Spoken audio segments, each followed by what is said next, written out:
Hello, everybody. How you doing? It's Damien again. I just did a passionate ranking the Christopher Nolan movie series, and I know now I'm gonna switch back to pro wrestling, and I have to do rebooking of a wrestle. The first WrestleMania was 2 nights, and it's kind of WrestleMania that's kind of like I revisit and I say, yeah, it's tough to rebook that one. It really is because on paper, the card had nothing wrong in this. They did what they could. But just the context when it happened, it just like took away any enthusiasm you could have about wrestling. I mean, we all know this. I mean, I just had to rewatch this, try to basically write down a card of this, and was still able to, and still some indication. But honestly, I look at that card and I cannot lie. You know, I'm like Sir Mix-a-Lot. You know, I just can't, and I can't lie. You know, I like big cards and I cannot lie. So. I like good cards, I can't lie, and that's how I feel like. I feel like this, but it's like I look at this and it's really, really tough to rebook it in a way. But I will try my best. For the Hall of Famers, I keep basically the Hall of Famers that were supposed to be that year. You have the NWO headline that NWO NJBL headlining that WrestleMania in terms of Hall of Fame. You have Justin Thunder Liger. You have the British Bulldog. You have Bella Twins for the women's wrestler. The celebrity. You have William Shatner. You have Titus O'Neil for all his ambassador work for night one, and that would be the only WrestleMania without a battle royal. But if there's one, it'd be on the pre-show, and it would be won by Chad Gable because he was Shorty G there, but I would have him win the battle royal, and he forgoes being Shorty G, he just goes back to Chad Gable, the guy who nearly won the King of the Ring.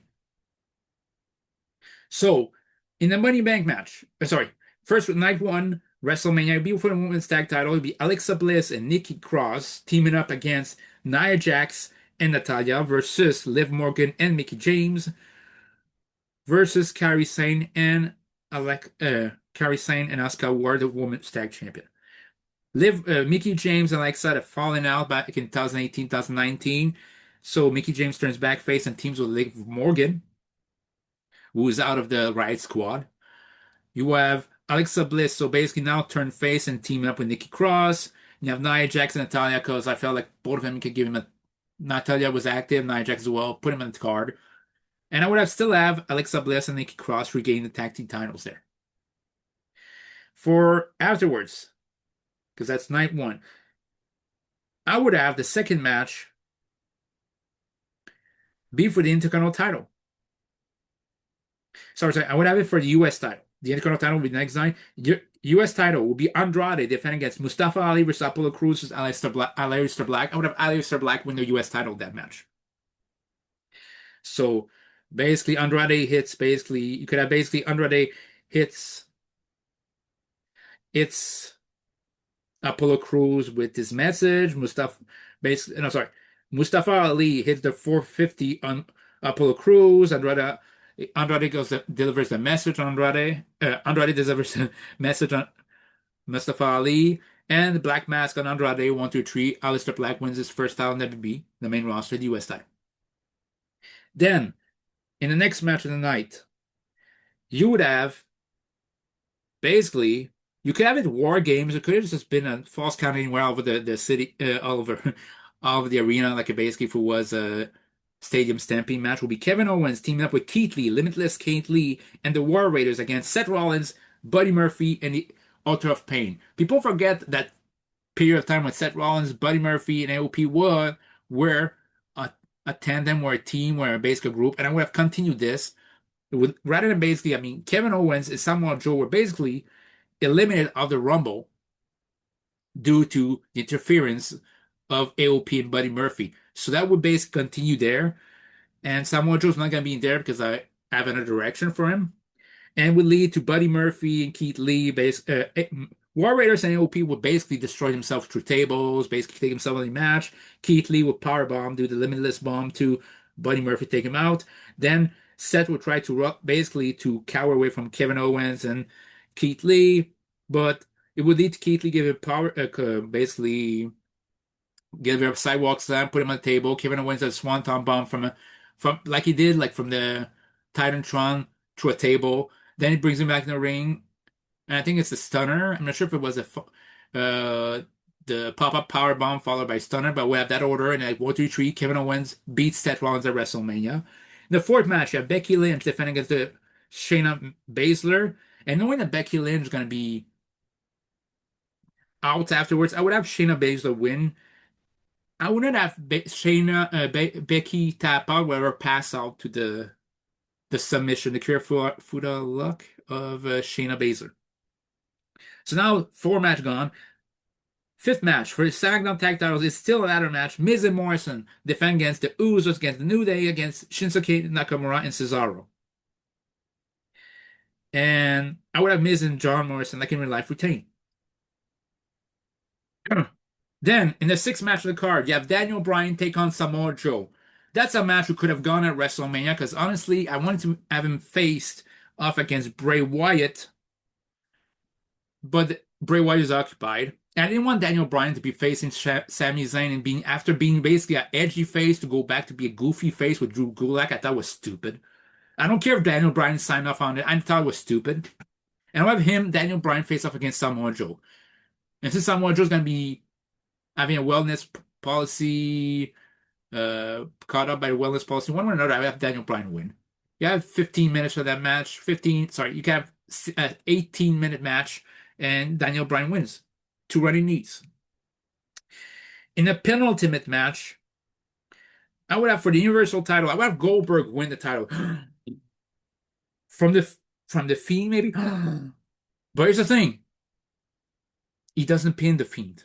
It'd be like a multi-man match with Goldberg versus in a five-way match, Goldberg versus Daniel Bryan versus The Fiend versus, I don't know, Dolph Ziggler versus Baron Corbin. He pins Corbin. There you go. Technically, Fiend loses the title they didn't need, but it doesn't get pinned, so it doesn't really matter. And Goldberg goes to WrestleMania defending against Braun Strowman and Sheamus. And yes, it was supposed to be Goldberg versus Roman Reigns, but Roman Reigns, I look at the card and there was another direction I would go in. I would have Goldberg in this case face up against Braun Strowman. I would Braun Strowman basically win a number one contendership battle royal. Sheamus, don't know why you can add him in. You can say that's one title he didn't get. And you go to WrestleMania, Goldberg spears and jackhammers Sheamus.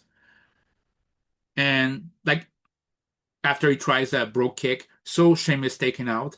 Then Goldberg spears Strowman, splits him 2, 3 times. Then goes to jackhammer, doesn't work. Strowman delivers the running power slam. Then he catches up, catches Sheamus, delivers a running power slam to him, knock him to the outside, does two more running power slam to Goldberg, pins him 1, 2, 3, and he bobs your uncle. You have Strowman win the Universal title in like 6, 7 minutes. You don't need more than that. And the main event of night one will be Undertaker versus AJ Styles like in real life. So the main event there is nothing wrong. You have Taker win his last match and he retires there. Then we go to night two. Then night two will be the IC title match with Sami Zayn versus Chad Gable. And knowing that Sami Zayn is not going to be there for a while, I would have Chad Gable win the IC title right there and there. Sami Zayn is not going to be seen for like 4 months, so why not? And the very worst, you could have basically that Chad Gable does pin Sami Zayn, but at the last minute, Sami Zayn puts his foot under the ropes, so it's like the controversy. It's like basically as an alibi when he comes back, call himself the real champion, the real IC champion, so you can have basically a unification match when he returns. Second match of the night. Well, that'd be kind of early. You would have the tag titles. Street Profits against the made-up team of Ricochet and Rey Mysterio. Ricochet wasn't even at WrestleMania. It was a super showdown where he got squashed by Brock Lesnar. We'll remedy that. He'll be in that match, but Street Profits still keep the tag titles.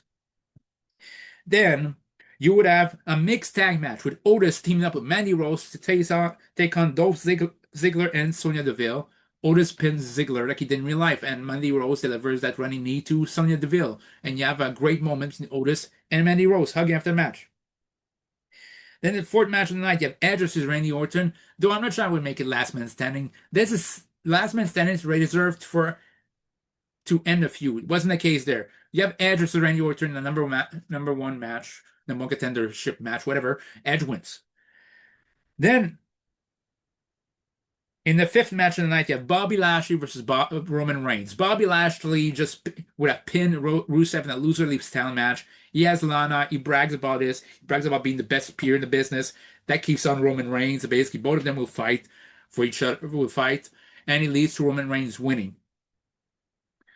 And after he wins, you can have it go. He still goes on a hiatus and comes back as a heel later on that year. So in the sixth match of the night, it'd be Bayley defending against Dana Brooke.